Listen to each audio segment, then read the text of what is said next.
जय श्री राधे कृष्ण। आप सभी का दिन शुभ एवं मंगलमय हो। भगवान लक्ष्मी नारायण आप सभी भक्तजनों पे सदैव अपनी कृपा दृष्टि बनाए रखे। आज हम सुनेंगे पुरुषोत्तम मास महात्म्य के 14वें अध्याय की कथा। पुरुषोत्तम मास के 14वें अध्याय में राजा दृंडधनवा के पूर्व जन्म का रहस्य, सुदैव ब्राह्मण की विष्णु भक्ति और उनके कठोर तप का वर्णन है। आइए सुनते हैं पुरुषोत्तम मास के 14वें अध्याय की कथा विस्तार से। श्री नारायण जी बोले, इसके बाद चिंता से आतुर राजा दृंडधनवा के घर वाल्मीकि मुनि आए, जिन्होंने परम अद्भुत तथा सुंदर श्री रामचंद्र जी का चरित्र वर्णन किया। राजा दृंडधनवा ने दूर से ही वाल्मीकि मुनि को आते हुए देखकर घबराहट के साथ जल्दी से उठकर भक्ति युक्त हो उनके चरणों में दंडवत प्रणाम किया। भली भांति पूजा कर उत्तम आसन पर ऋषि को बैठाकर उनके चरणों को गोद में लेकर दोनों हाथों से धोया और उस चरणोदक को बड़े हर्ष के साथ सिर से धारण कर सूख पक्षी की बात स्मरण करता हुआ राजा दृंडधनवा ने मधुर वचन से यूं कहा। दृंडधनवा बोले, हे भगवान, इस समय मैं कृत्य हूँ, भाग्यवान हूँ, मेरा जन्म सफल हुआ। हे प्रभु, आज मेरा मनोरथ पूर्ण हुआ। आज आपके प्रत्यक्ष दर्शन से शास्त्रादि के यथार्थ अर्थ का ज्ञान सफल हुआ। हे जगत के पावन करने वाले, आज मैं अपने भाग्य का क्या वर्णन करूं। श्री नारायण बोले। इस तरह वाल्मीकि मुनि को कहकर वह राजा मौन हो गया। बाद में वाल्मीकि मुनि उस राजा को विनय युक्त देखकर बड़े प्रसन्न हुए और जनता को आनंदित करते हुए बोले। वाल्मीकि मुनि बोले, हे नृपश्रेष्ठ, ठीक है, तुम में उक्त प्रकार की सब बातों का होना संभव है। हे राजन, तुम चिंता से आतुर क्यों हो?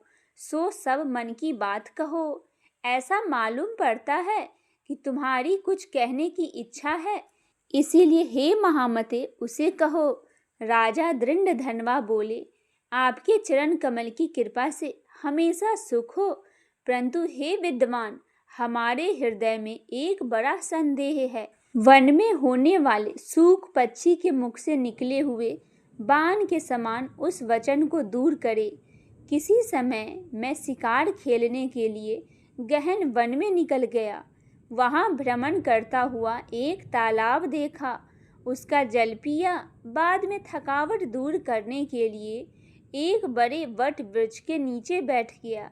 अत्यंत घनी तथा सुंदर छाए वाले और मन एवं नेत्रों को आनंद देने वाला उस वृक्ष पर बैठे हुए सुंदर सूख पक्षी को देखा। जब उस सूख पक्षी पर हमारी दृष्टि गई, तब उसने हमारे सम्मुख होकर एक श्लोक पढ़ा कि इस पृथ्वी पर विद्यमान अतुल सुख को देखकर तू तत्व आत्मा का चिंतन नहीं करता है, तो इस संसार को पार कैसे जाएगा। मैं इस प्रकार सूख पक्षी के वचन को सुनकर विस्मित हो गया हूँ। हे ब्राह्मण, मैं नहीं जानता कि उस सूख पक्षी ने क्या कहा है। इस हमारे हृदय के संदेह को आप दूर करने योग्य है। हमारा राज्य सुख तथा सुंदर 4 पुत्र, सुंदर पतिव्रता स्त्री, हाथी, घोड़ा, रथ, सेना है। ब्राह्मण, ये सब अतुल समृद्धि इस समय हमें किसी पुण्य से प्राप्त है। यह सब विचार कर संक्षेप में कहने के आप योग्य है। राजा दृंडधनवा के वचन को वाल्मीकि मुनि सुनकर प्राणायाम कर एक मुहूर्त तक ध्यान में मगन हो गए।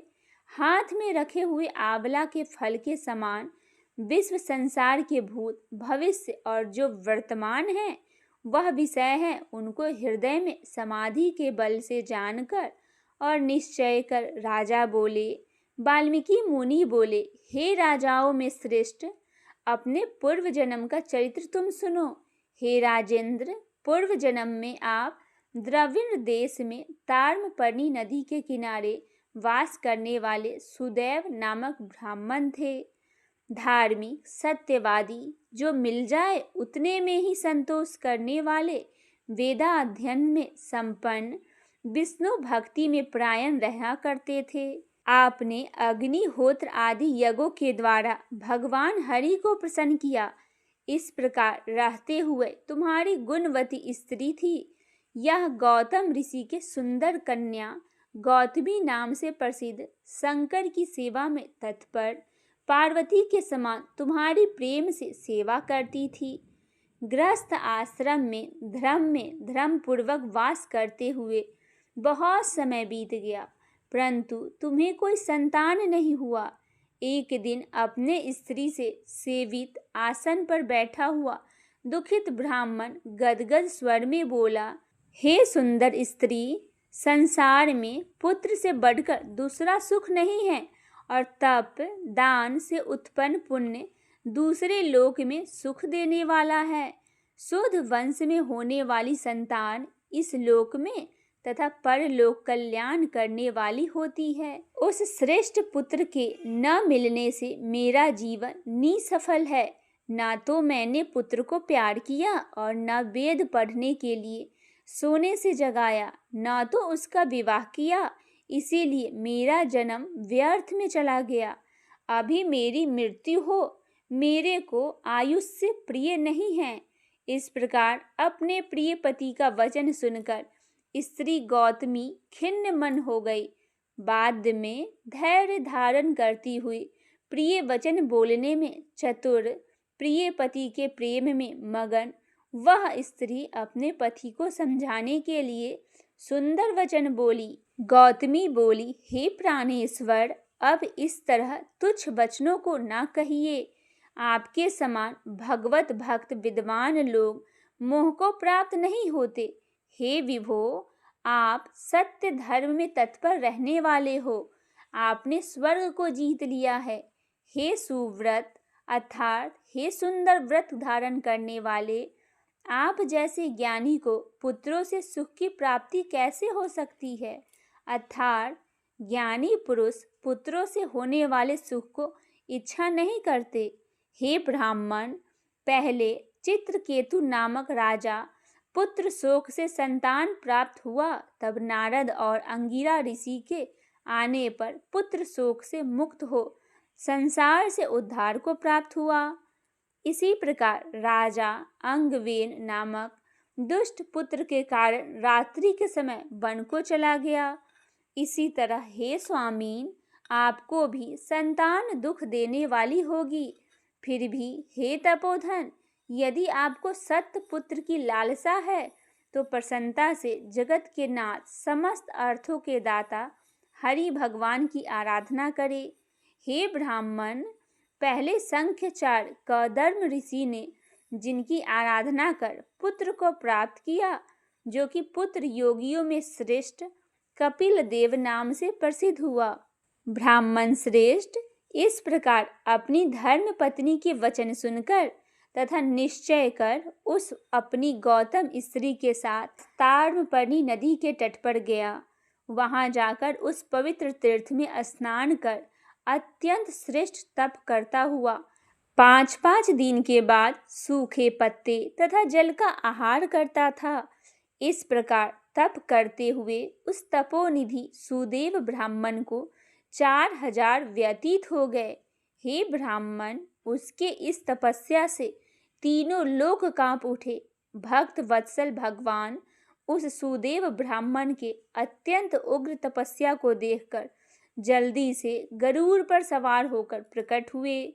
श्री नारायण बोले, नवीन मेघ के समान जगत की रक्षा करने में समर्थ 4 भुजा वाले प्रसन्न मुख मुरारी को देखकर सुदेव शर्मा ब्राह्मण हर्ष के साथ मुकुंद भगवान को साष्टांग प्रणाम करता हुआ बोला। इसी प्रकार पुरुषोत्तम मास के 14वें अध्याय की कथा यहीं पे समाप्त होती है।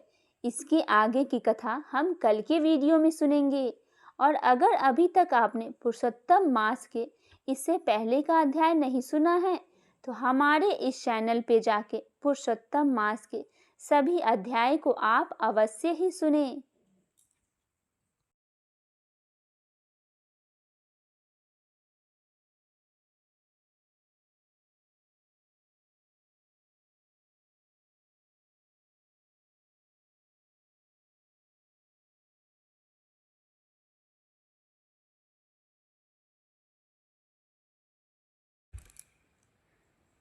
सतयुग की बात है। देवलोक में एक दिन सभी देवता, ऋषि, मुनि भगवान विष्णु की सभा में उपस्थित थे।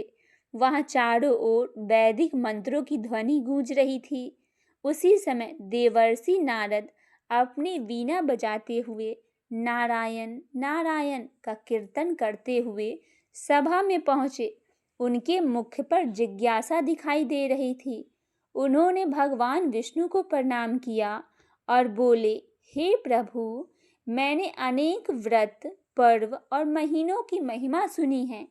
प्रत्येक मास किसी न किसी देवी देवता को समर्पित है, परंतु मैं सुनना चाहता हूँ कि एक ऐसा भी महीना है जिसे स्वयं आपका स्वरूप माना गया है, जिसे पुरुषोत्तम मास कहते हैं। उसकी महिमा इतनी महान क्यों है? कृपा करके इसका रहस्य बतलाइए। भगवान विष्णु मुस्कुराए और उन्होंने कहा, हे नारद, तुमने अत्यंत कल्याणकारी प्रश्न पूछा है। यह मास मेरे हृदय के समान प्रिय है। इसकी महिमा अनंत है। जो मनुष्य इस मास में श्रद्धा से व्रत, दान, जप और भक्ति करता है, उसके अनेक जन्मों के पाप नष्ट हो जाते हैं। नारद जी के मन में उत्सुकता और बढ़ गई। वे बोले, प्रभु, यदि इसकी महिमा इतनी है तो मैं स्वयं पृथ्वी लोक पर जाकर देखना चाहता हूँ कि मनुष्य इस मास का पालन किस प्रकार करते हैं। भगवान ने प्रसन्न होकर कहा, जाओ नारद, पृथ्वी पर जाकर पुरुषोत्तम मास की महिमा का प्रचार करो और लोगों को भक्ति देखो। यह सुनकर नारद जी अपनी वीणा को लेकर पृथ्वी लोक पर नारद जी आए। पृथ्वी पर उस समय पुरुषोत्तम मास प्रारंभ हो चुका था। नदियों के तट पर स्नान करने वालों की भीड़ लगी थी। मंदिरों में भगवान विष्णु के भजन गाए जा रहे थे। कहीं तुलसी की पूजा हो रही थी, कहीं गीता का पाठ हो रहा था, तो कहीं गरीबों को भोजन कराया जा रहा था।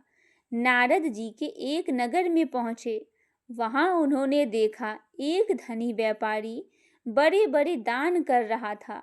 सोना, वस्त्र, अन्न बांटे जा रहे थे। लोग उसकी प्रशंसा कर रहे थे। नारद जी ने निश्चय किया, यह बड़ा पुण्य आत्मा होगा।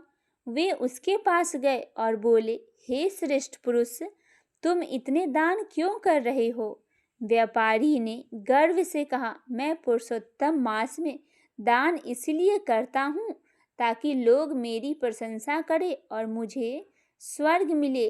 नारद जी समझ गए उसको मन में अहंकार भरा हुआ है। वे आगे बढ़ गए। गरीब वृद्धा की भक्ति को देखी। नगर से दूर एक छोटी सी झोपड़ी थी। वहाँ एक वृद्धा रहती थी। उसके पास धन नहीं था, भोजन भी मुश्किल से मिलता था। फिर भी वह प्रतिदिन सुबह नदी में स्नान करती, तुलसी को जल चढ़ाती और भगवान विष्णु का नाम जपती। उस दिन उसके पास खाने को केवल एक रोटी थी। तभी एक भूखा साधु उसके द्वार पर आया। वृद्धा ने सोचा, यदि मैं यह रोटी साधु को दे दूं तो मैं भूखी रह जाऊंगी, लेकिन पुरुषोत्तम मास में भूखे को भोजन कराना भगवान को प्रसन्न करने योग्य है। उसने वह एकमात्र रोटी साधु को दे दी और स्वयं जल पीकर सो गई। नारद जी जब यह देखे तो वे अत्यंत प्रसन्न हुए। उन्होंने अपना दिव्य रूप प्रकट किया। वृद्धा घबरा गई और हाथ जोड़कर बोली, प्रभु, आप कौन हैं? नारद जी बोले, मैं देवर्षि नारद हूँ। तुम्हारी सच्ची भक्ति को देखकर मैं अत्यंत प्रसन्न हूँ। तुमने बिना किसी स्वार्थ के दान किया है। यही पुरुषोत्तम मास का वास्तविक फल है। वृद्धा की आंखों से आंसू बहने लगे। उसने कहा, मेरे पास तो कुछ भी नहीं है, मैं केवल भगवान का नाम लेती हूँ। नारद जी बोले, यह सबसे बड़ी धन है। उन्होंने उसे आशीर्वाद दिया कि उसके घर में कभी भी अन्न की कमी नहीं होगी। कहते हैं उसी दिन से उसकी झोपड़ी सुख और समृद्धि से भर गई। राजा का अभिमान आगे चलते हुए नारद जी एक बड़े राज्य में पहुंचे। वहां के राजा ने पुरुषोत्तम मास में विशाल यज्ञ करवाया था। हजारों ब्राह्मणों को भोजन कराया जा रहा था। पूरे राज्य में उत्सव जैसा वातावरण था। राजा को अपने पुण्य का बड़ा अभिमान था। उसने घोषणा कर रखी थी, मेरे समान धर्मात्मा इस पृथ्वी पर कोई नहीं है। नारद जी राजा के दरबार में पहुंचे और बोले, राजन, क्या तुम यह सब भगवान की भक्ति से कर रहे हो या अपने यश के लिए? राजा ने उत्तर दिया, दोनों के लिए। यदि लोग मेरी प्रशंसा करेंगे तो इसमें क्या बुरा है? नारद जी मुस्कुराए और बोले, यदि पुण्य में अहंकार मिल जाए तो उसका फल नष्ट हो जाता है। पुरुषोत्तम मास केवल दिखावे के लिए नहीं बल्कि मन की शुद्धि के लिए है। लेकिन राजा ने उनकी बात को गंभीरता से नहीं ली। उस रात राजा को स्वप्न देखा। उसने देखा उसके सारे यज्ञ और दान अग्नि में जल रहा है। तभी आकाशवाणी हुई, अहंकार से किया हुआ धर्म निसफल हो जाता है। राजा घबराकर जाग उठा। अगले दिन वह नारद जी के चरणों पर गिर पड़े और बोला, हे देवर्षि, मुझे क्षमा करे। अब मैं सच्चे मन से भगवान की सेवा करूंगा। नारद जी ने उसे समझाया, पुरुषोत्तम मास में सबसे बड़ा धर्म है नम्रता, दया और निष्काम भक्ति। पुरुषोत्तम मास की उत्पत्ति। राजा और प्रजा ने जब उसकी उत्पत्ति पूछी तब नारद जी ने कथा सुनाई। प्राचीन समय में एक अतिरिक्त मास उत्पन्न हुआ। कोई भी देवता उसे स्वीकार नहीं कर रहे थे। सभी उसे मल मास कहकर तिरस्कृत कर रहे थे। वह दुखी होकर भगवान विष्णु के पास पहुंचा और बोला, हे प्रभु, सब मेरा अपमान करते हैं। मेरा कोई स्वामी नहीं है। तब भगवान विष्णु को उस पर दया आ गई। उन्होंने कहा, आज से तुम मेरे नाम से प्रसिद्ध होगे। मैं स्वयं तुम्हारा स्वामी हूँ। तुम्हारा नाम पुरुषोत्तम होगा। जो मनुष्य इस मास में भक्ति करेगा उसे विशेष पुण्य प्राप्त होगा। यह सुनकर सभी लोग भाव विभोर हो गए। नारद जी ने लोगों को समझाया, इस मास में प्रातः स्नान कर भगवान विष्णु का पूजन, गीता और भागवत का पाठ करे, तुलसी पूजा करे, गरीबों को दान करे, गौ सेवा, हरि नाम संकीर्तन करे। क्रोध, झूठ, निंदा और अहंकार से दूर रहना चाहिए। नारद जी ने कहा, जो मनुष्य पुरुषोत्तम मास में केवल एक दिन भी सच्चे मन से भगवान का स्मरण करता है उसे महान पुण्य प्राप्त होता है। लेकिन जो व्यक्ति केवल दिखावे के लिए धर्म करता है उसे फल नहीं मिलता। देवर्षि नारद वापस आ गए। कुछ समय बाद नारद जी वापस बैकुंठ लोक पहुंचे। भगवान विष्णु ने पूछा, हे नारद, पृथ्वी लोक में क्या देखा? नारद जी ने कहा, प्रभु, मैंने देखा कि सच्ची भक्ति धन से नहीं बल्कि हृदय की पवित्रता से होती है। एक गरीब वृद्धा की निष्काम भक्ति आपके लिए उस धनी व्यापारी और अभिमानी राजा के यज्ञों से भी अधिक प्रिय थी। भगवान विष्णु प्रसन्न होकर बोले, यही पुरुषोत्तम मास का रहस्य है। जो व्यक्ति केवल प्रेम, श्रद्धा और विनम्रता से मेरी भक्ति करता है मैं सदैव उसके साथ रहता हूँ। नारद जी ने अपनी वीणा उठाई और मधुर स्वर में गाने लगे, नारायण नारायण। देवलोक भगवान के नाम से गूंज उठा। पुरुषोत्तम मास भगवान विष्णु को अत्यंत प्रिय है। इस मास में किया गया जप, तप, दान, भक्ति कई गुना फल देता है। सच्चा धर्म दिखावे में नहीं बल्कि निष्काम भक्ति में है। अहंकार से पुण्य नष्ट हो जाता है। भगवान को धन नहीं भक्ति का प्रेम प्रिय होता है। बोलिए भगवान लक्ष्मी नारायण की जय हो। राधा कृष्ण भगवान की जय हो।